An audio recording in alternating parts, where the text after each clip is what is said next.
민수기 23장. 발람이 말했습니다. 여기에 제단 7을 쌓아 주십시오. 그리고 수송아지 7마리와 순양 7마리를 준비해 주십시오. 발락은 발람이 말한 대로 했습니다. 발락과 발람은 각 제단 위에 수송아지와 순양을 한 마리씩 바쳤습니다. 발람이 발락에게 말했습니다. 왕은 왕의 번제물 곁에 서 계십시오. 나는 저쪽으로 가겠습니다. 어쩌면 여호와께서 나에게 오실지도 모릅니다. 여호와께서 나에게 무엇을 보여주시든 그것을 왕에게 알려드리겠습니다. 그런 다음에 발람은 더 높은 곳으로 갔습니다. 하나님께서 발람에게 나타나셨습니다.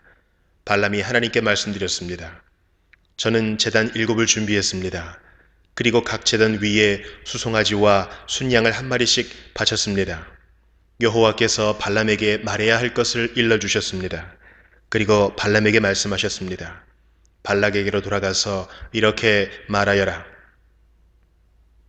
그래서 발람은 발락에게로 돌아갔습니다. 발락과 모압의 모든 지도자들이 아직도 발락에 바친 태워 바치는 제물인 번제물 곁에 서 있었습니다. 그때 발람이 이런 말을 전했습니다. 발락이 나를 아람에서 이곳으로 데려왔구나. 모압 왕이 나를 동쪽 산악지대에서 데려왔구나. 발락은 와서 야곱 백성을 저주해다오. 와서 이스라엘 백성을 꾸짖어다오 라고 말하는구나. 그러나 하나님께서 그들을 저주하지 않으셨는데 내가 어찌 그들을 저주할 수 있으랴. 여호와께서 꾸짖지 않으셨는데 내가 어찌 꾸짖을 수 있으랴. 바위 꼭대기에서 그들을 보고 언덕에서 그들을 보노라. 그들은 홀로 사는 백성이요 다른 나라들과는 다르다고 생각하는 백성이다. 누구도 야곱 백성의 수를 헤아릴 수 없으며 누구도 이스라엘 백성 중 4분의 1이라도 셀 수 없다. 나는 정직한 사람처럼 죽기를 바라며 나는 이스라엘 백성처럼 죽기를 바란다. 그러자 발락이 발람에게 말했습니다. 이게 도대체 무슨 짓이요? 내 원수들을 저주하라고 데려왔더니 그들을 축복하지 않았어. 발람이 대답했습니다. 나는 여호와께서 하라고 하신 말씀만을 할 따름입니다. 발락이 발람에게 말했습니다. 나와 함께 다른 곳으로 갑시다. 그곳에서도 저 백성을 볼 수 있을 것이요. 하지만 전부는 보이지 않고 일부만 보일 것이요. 그러니 그곳에서 저 백성을 저주해 주시오. 발락은 발람을 소빔 들판 곧 비스가산 꼭대기로 데려갔습니다. 발락은 그곳에 7제단을 쌓았습니다. 그리고 각 제단 위에 수송아지와 순양 한 마리씩을 바쳤습니다. 발람이 발락에게 말했습니다. 왕은 왕의 번제물 곁에 서 계십시오. 나는 저쪽에서 여호와를 만나 뵙겠습니다. 여호와께서 발람에게 오셔서 발람에게 해야 할 말을 일러주셨습니다. 그리고 발람에게 말씀하셨습니다. 발락에게로 돌아가서 이렇게 말하여라. 발람이 발락에게 돌아가 보니 발락과 모압의 모든 지도자들이 아직도 발락이 바친 번제물 곁에 서 있었습니다. 발락이 발람에게 물었습니다. 여호와께서 뭐라고 말씀하셨소? 발람이 이런 말을 했습니다. 발락이여 일어나서 들어라. 십볼의 아들이여 내 말을 들어라. 하나님은 사람이 아니시니 거짓말을 하지 않으신다. 하나님은 인간이 아니시니 마음을 바꾸지 않으신다. 하나님은 말씀하신 것은 이루시며 약속하신 것은 지키신다. 하나님께서 나에게 저들을 축복하라고 말씀하셨으니 내가 그것을 바꿀 수 없다. 하나님께서는 야곱 백성에게서 아무런 잘못도 찾지 못하셨고 이스라엘에게서 아무런 죄도 찾지 못하셨다네. 그들의 하나님이신 여호와께서 그들과 함께 하시니 그들이 자기들의 왕을 찬양할 것이다. 하나님께서는 그들을 이집트에서 인도해 내셨고 그들을 위해 들소처럼 강하게 싸우신다네. 야곱 백성에게는 어떤 마법도 통하지 않고 이스라엘에게는 어떤 주술도 통하지 않을 것이다. 이제는 백성들이 야곱과 이스라엘에 관해 하나님께서 하신 일을 보아라 하고 말할 것이다. 그 백성은 암 사자처럼 일어나고 그들은 사자처럼 몸을 일으킨다네. 사자는 먹이를 삼키기 전에는 먹이의 피를 마시기 전에는 눕지 않는구나. 발락이 발람에게 말했습니다. 이 백성을 저주하지도 말고 축복하지도 마시오. 발람이 발락에게 말했습니다. 전에도 말했듯이 나는 여호와께서 말하라고 하신 것만 말할 수 있습니다. 발락이 발람에게 말했습니다. 자, 또 다른 곳으로 가보십시다. 어쩌면 그곳에서는 나를 위해 저들을 저주하는 것을 하나님께서 기뻐하실지도 모르오. 발락은 발람을 데리고 광야가 내려다 보이는 부올산 꼭대기로 갔습니다. 발람이 발락에게 말했습니다. 여기에 제단 7을 쌓으십시오. 그리고 수송아지 7마리와 순양 7마리를 준비하십시오. 발락은 발람이 말한 대로 했습니다.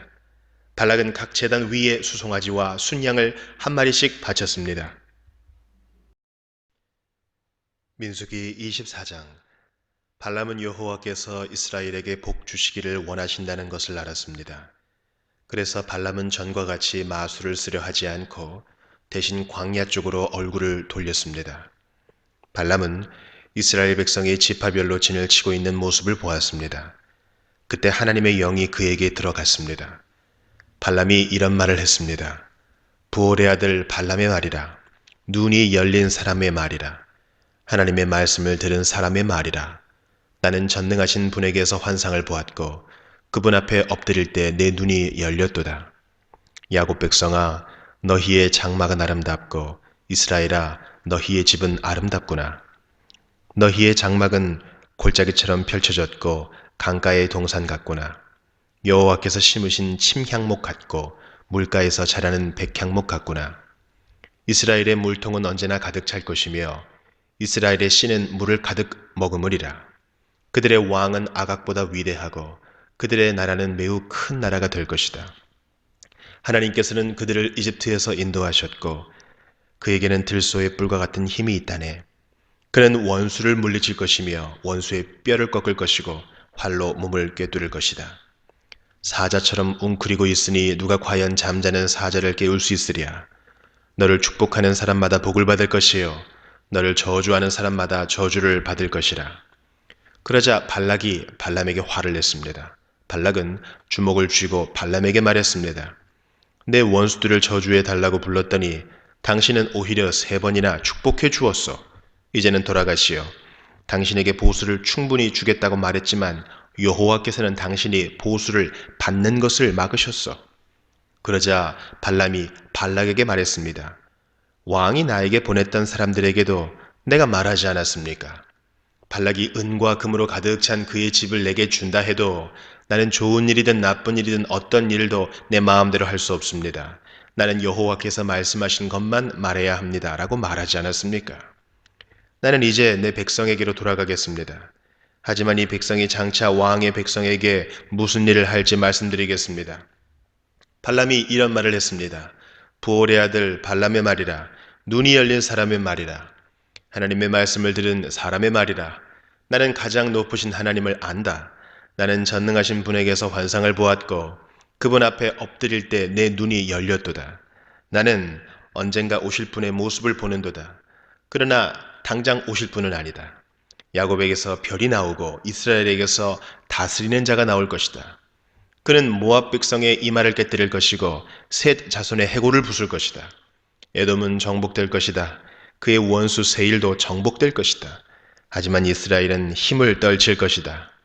야곱 자손에게서 한 통치자가 나올 것이며 성에 남아있는 사람을 멸망시킬 것이다. 발람은 아말렉을 보고 이런 말을 했습니다. 아말렉은 으뜸 가는 나라였으나 마침내 멸망할 것이다. 발람은 가인 자손을 보고 이런 말을 했습니다. 너희 집은 든든하고 너희 보금자리는 바위 안에 있도다. 하지만 너희 가인 자손은 쇠약해질 것이며 아시리아가 너희를 포로로 잡아갈 것이다. 발람은 또 이런 말을 했습니다. 하나님께서 이 일을 하실 때는 아무도 살지 못하리라. 키프로스 바닷가에서 배들이 와서 아시리아와 에벨을 물리쳐 이길 것이다. 그러나 그들도 역시 망할 것이다. 이 말을 하고 발람은 자리에서 일어나 집으로 돌아갔습니다. 발락도 자기 갈 길로 갔습니다. 민수기 25장. 이스라엘 백성이 시딤에 진을 치고 있을 때였습니다.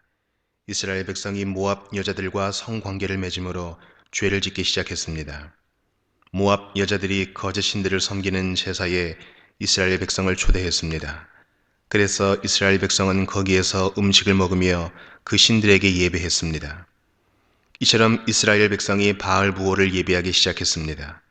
그래서 여호와께서 이스라엘 백성에게 크게 노하셨습니다. 여호와께서 모세에게 말씀하셨습니다. 백성의 지도자들을 불러 모아라. 그리고 그들을 여호와 앞에서 대낮에 죽여라. 그래야 여호와께서 이스라엘 백성에게 노하지 않으실 것이다. 모세가 이스라엘의 재판관들에게 말했습니다. 그대들 각 사람은 바알부올에게 예비한 사람들을 잡아 죽이시오. 이스라엘 백성은 회막 입구에 모여서 울부짖었습니다. 그때에 어떤 이스라엘 사람이 한 미디안 여자를 자기 집으로 데리고 들어갔습니다. 모세와 이스라엘 모든 무리가 그 모습을 보았습니다. 엘르아살의 아들이며 아론의 손자인 비느하스도 그 모습을 보고 자리에서 일어나 무리를 떠났습니다. 그는 손에 창을 들었습니다. 그는 그 이스라엘 사람의 뒤를 쫓아 장막까지 따라 들어갔습니다. 그리고 창으로 이스라엘 남자와 미디안 여자를 찔렀습니다. 그러자 이스라엘 백성 가운데 있었던 끔찍한 병이 멈추었습니다. 그 병으로 죽은 백성은 모두 2만 4천 명이었습니다. 여호와께서 모세에게 말씀하셨습니다. 엘르아살의 아들이며 아론의 손자인 비느하스가 나의 분노로부터 이스라엘 백성을 구해냈도다. 비느하스는 타오르던 나의 분노를 달랬도다. 그러므로 나의 백성을 죽이지 않을 것이다. 그리고 비느하스에게 내가 나의 평화의 언약을 그와 맺겠다고 일러라. 비느하스와 그의 모든 자손에게 영원한 언약을 주어 그들이 영원히 제사장이 되게 할 것이다. 그가 자기 하나님을 위해 분노했기 때문이다.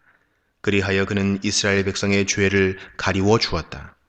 미디안 여자와 함께 죽임을 당한 이스라엘 사람의 이름은 살루의 아들 시므리입니다.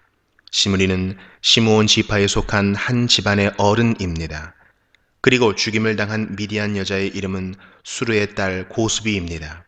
수르는 미디안에 속한 한 집안의 우두머리입니다. 여호와께서 모세에게 말씀하셨습니다. 미디안 백성을 대적하여라. 그리고 그들을 죽여라. 그들은 부올에서 너희를 속였고 미디안의 한 우두머리의 딸인 고스비의 일로 너희를 괴롭혔도다. 고스비는 이스라엘 백성이 부올에서 지은 죄로 말미암아 병이 퍼졌을 때 창에 찔려 죽은 여자이다.